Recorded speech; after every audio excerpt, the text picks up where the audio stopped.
magsabaw tag-utan guys. Utan. Tagulan ako og agbati. Sabi jud ka ID guys. Ay jud ko kamong guys sa merkado kay ang among kamong diri awa na may dahon. So, naani siya. Tulura kapak lang guys, 10 pesos. 10 pesos na ang agbati. Nya kay napa man ko yung pritong isda na bilin kagabi atong sagulan. Para makahigop sabaw. Sayo pa kay sa bunta guys no. Pero ang atong singot tagto na. But ang singkanon sa aligid ko. Kamo tag mag-jogging sus buka lang sa container na singot ang gawas. Kay maglingkod lang gani ko ha. Magtubod-tubod ng singot sa motag magkuan. Jogging. Gimingaw na ko sa bawo kay murag permiti lang may prito kay ang mga bawon sa eskwelahan lagi sa mga bata.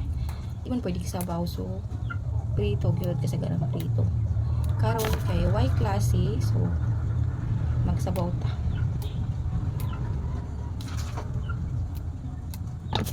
Nagbili jud og tuyo og kuan guys isda isa ko sa langkay para naisubak naman ning atong utan. Grabe ang akong singot guys.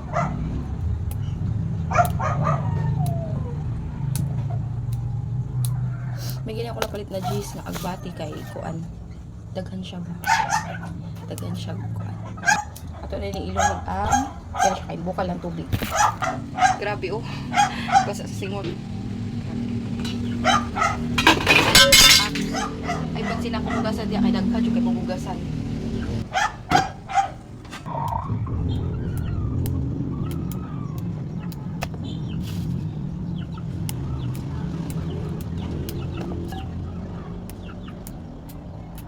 Mahal mang isda guys oy. Gusto ko magsabaw ang tag isda kaso mahal man siya. So kanina lang siya utan. Yung tilapia ako kasi na nabili kahapon ay kagabi nung galing ako sa trabaho. Hindi na kasi siya presko. Hindi na siya magandang isa pang ano lang siya, pang prito na lang talaga siya.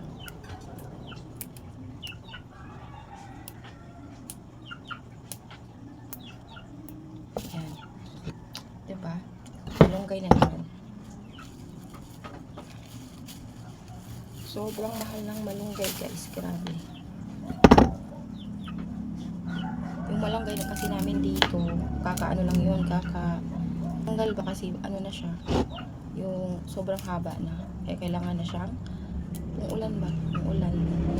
Para mulamo na siya. Siya ibagong dahon.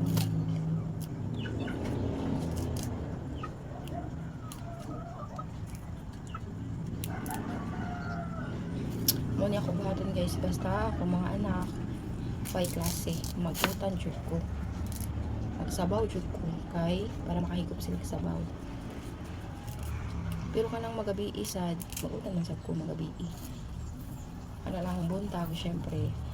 Bawa nila sa eskwelahan. Kailangan man jud ko ano.